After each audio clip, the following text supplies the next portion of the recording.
फिल्में ऐसी होती है जिसमें लॉजिक नहीं मैजिक ढूंढना पड़ता है, लेकिन बागी फ्रेंचाइजी के साथ हम ये ट्रिक नहीं चला सकते, क्योंकि भाई बागी फ्रेंचाइजी में लॉजिक की तो बहुत कमी होती है। मतलब इतनी कमी कि हमारा हेमोग्लोबिन बिना इतना कम नहीं होता है। पर ऐसी लॉजिकलेस फिल्में 200 से 300 करोड़ कमाकर साजिद नाडियाडवाला को इस फ्रेंचाइजी पर गिव अप ना करने का मोटिवेशन देती है। खैर, पर बागी 4 में हमें कुछ लॉजिकल चीजें दिखाना अब कंपलसरी है। तो कौन सी है वो चीजें, चलिए जानते हैं। तो वो है फिल्म का एक्शन और मोटिव। अब बागी 4 का टाइगर श्रॉफ का पोस्टर देखकर हमें ये तो समझ में आ ही रहा है कि ये लोग जॉन विक की कॉपी करने वाले हैं। पर जॉन विक जैसी फिल्मों में हर एक्शन के पीछे एक स्ट्रॉन्ग मोटिव होता है। इवन मिशन इम्पॉसिबल जैसी फिल्मों में भी एक्शन भी मतलब का नहीं होता है, और उनके एक्शन सीक्वेंसेस सिर्फ शो ऑफ करने के लिए नहीं होते हैं। पर इससे पहले बागी फ्रेंचाइजी में यही हुआ है, एक्शन सीक्वेंसेस तो थे पर उनमें उतनी असलियत नजर नहीं आई, उतनी ऑथेंटिसिटी नजर नहीं आई। अब टाइगर बस एक्शन करते हैं, पर कभी कभी उसमें लॉजिक गायब रहता है। समझ ही नहीं आता है कि वो एक्शन आखिर चल क्यों रहा है।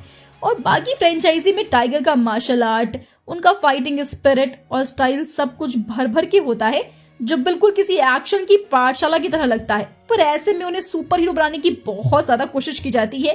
पर बागी 4 में अगर उन्हें सुपर हीरो दिखाने के बजाय एक कॉमन मैन की तरह दिखाया जाए, जिसकी अपनी स्ट्रेंथ और वीकनेस होगी, तो वो शायद थोड़ा सा रिलेटेबल लग सकता है। मतलब कैरेक्टर ऐसा होना चाहिए जिसमें कि वो सारे इमोशंस हैं जो एक कॉमन मैन में होते हैं। फिर चाहे वो डर हो सकता है, कंफ्यूजन हो सकता है, एक डार्क पास्ट हो सकता है। इसलिए तो एनिमल जैसी फिल्म में लीड हीरो इतना उभर कर आया, जैसे कि आम इंसान भी रिलेट कनेक्ट कर सकता था।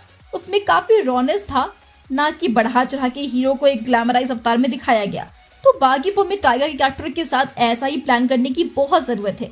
इसके बाद अगर विलन की बात करें तो संजय दत्त बागी 4 के खलनायक होने वाले हैं, तो विलन का भी मोटिव काफी स्ट्रॉन्ग होना चाहिए और काफी क्लियर होना चाहिए। मतलब एक ऐसा मोटिव जो क्लियरली हमें भी समझ में आए, वरना कंफ्यूजन के चक्कर में कहीं हम हमारे सर के बाल ना उखाड़ दे। तो यहाँ पर कोई कंफ्यूजन क्रिएट नहीं होनी चाहिए, बिल्कुल ट्रांसपेरेंट इंटेंशन होना चाहिए। जैसे कि आप द डार्क नाइट या फिर mad max fury road, in films में देखते हो कि एंटागोनिस्ट का मिशन बिल्कुल क्लियर होता है, पानी की तरह। वरना फिर संजय के कैरेक्टर को देखने के बाद हमें इस बात पर पीएचडी करनी पड़ेगी कि भाई इनका एग्जैक्टली मकसद क्या था। तो बेसिकली बागी में अब तक लॉजिक की बहुत कमी दिखाई दी है, पर अब इस बार ऐसा कुछ ना हो तो बेहतर होगा। इसे वैनिश करने की बहुत जरूरत है, वरना बागी 4 के साथ क्या होगा ना, ये हम सोच भी नहीं सकते हैं।